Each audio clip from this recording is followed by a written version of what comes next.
حضرت محمد صلی اللہ علیہ وآلہ وسلم کی شریعت مقدسہ پر جن محترم لوگوں نے احسن طریقے سے عمل کیا، جنہوں نے اپنی زندگیاں سنت نبوی صلی اللہ علیہ وسلم کی مطابقت میں گزار دی، انہیں اولیاء کرام کہا جاتا ہے۔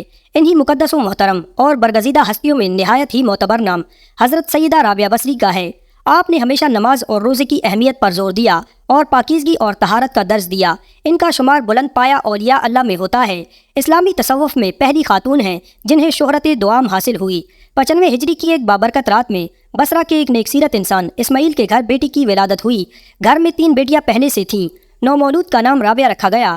حضرت رابعہ بصری کا شمار اسلام کی ان پاک خواتین میں ہوتا ہے جن کی زندگی ابتدا سے انتہا تک فکر و غنا سے عبارت ہے۔ حضرت رابعہ بصری نے جس ماحول میں آنکھ کھولی وہ تسلیم و رضا اور صبر و شکر کی نوید تھا۔ آپ کے والد محترم زمانے کی سختیاں سہتے، فاقے کرتے اور نت نئے مصائب و آلام برداشت کرتے، مگر زبان سے کبھی شکایت نہ کرتے اور نہ کسی سے دستے سوال دراز کرتے۔ ایسے باپ کی بیٹی فطرتاً عابدہ و زاہدہ تھیں۔ حضرت رابعہ بصری کو بچپن سے ہی قرآن پاک اور بزرگان دین کے اقوال سے لگاؤ تھا۔ وہ انتہائی ذہین و فطین، شائستہ اور مہذب خاتون تھیں۔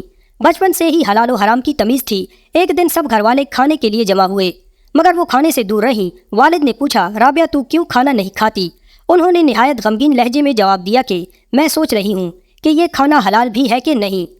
والد نے کہا کہ بیٹی یہ کیسی بات ہے، ہم کیوں حرام کھائیں گے؟ تو انہوں نے فرمایا کہ اس دنیا میں ہمیں بھوک پر صبر کرنا چاہیے تاکہ آخرت میں آگ پر صبر نہ کرنا پڑے۔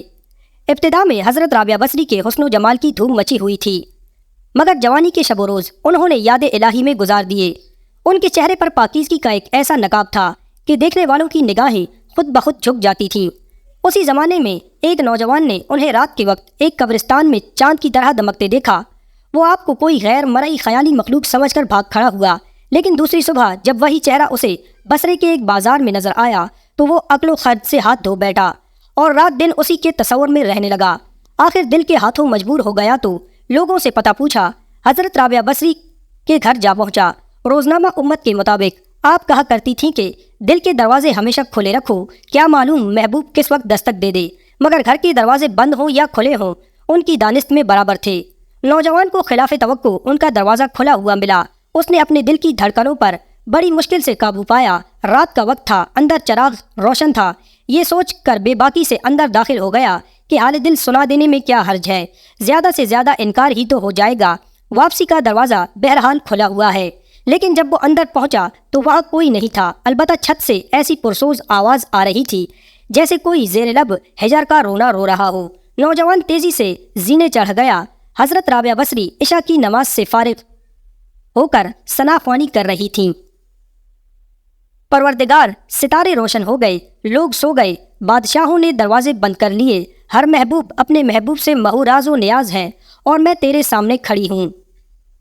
نوجوان پر سکتہ طاری ہو گیا۔ اسی آسنا میں حضرت رابعہ بصری نے پلٹ کر اسے ایسی قہر آلود نظروں سے دیکھا کہ اس کی زبان گنگ ہو گئی۔ رابعہ نے اس کے قریب آ کر پوچھا، کیا تم مجھ سے شادی کی درخواست کرنے آئے ہو؟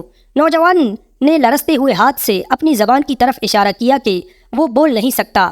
حضرت رابعہ بصری نے کہا، اس سے پہلے کہ زبان کی طرح تیرا دل بھی چپ ہو جائے، تو جس راستے سے آیا ہے اسی راستے سے لوٹ جا۔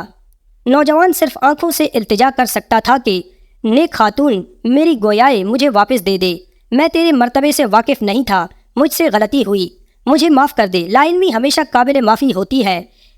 اس کے خاموش آنسوؤں کے جواب میں حضرت رابعہ بصری نے کہا، نوجوان، تو نے اگر مجھ سے کوئی زیادتی کی ہوتی تو میں تجھے یقیناً معاف کر دیتی۔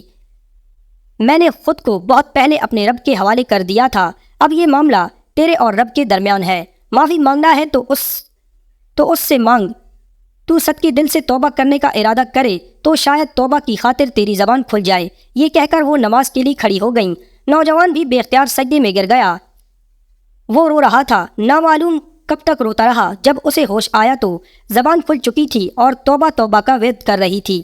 بصرہ کے بازاروں میں سال ہر سال تک ایک مجذوب گرمی جاڑے اور برسات سے بے نیاز ہو کر دیوانہ وار توبہ توبہ کے نعرے لگاتا رہا۔ اس کے نعروں سے بصرے کی راتیں گونج اٹھتی تھیں اور بچے سہم کے ماؤں کے سینوں میں دبک جاتے تھے۔